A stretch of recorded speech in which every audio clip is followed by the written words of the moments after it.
Często też dostajemy pytania dotyczące materiału, który jest najwyżej pozycjonowany, czyli często klienci pytają, co mogę najlepszego wziąć z oferty Center Mebel, co będzie najfajniejszym materiałem, najciekawszym, najbardziej nowoczesnym, jeśli chodzi o materiał na fronty.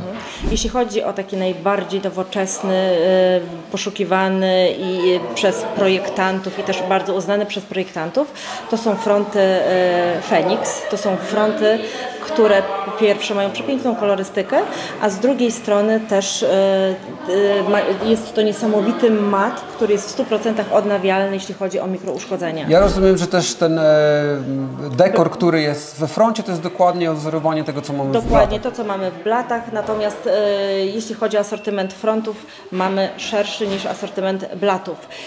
W tej chwili też wchodzi nowa gama kolorystyczna. Będziemy mieli 6 nowych dekorów, czyli będzie nowa premiera. Mówimy teraz o frontach Phoenix.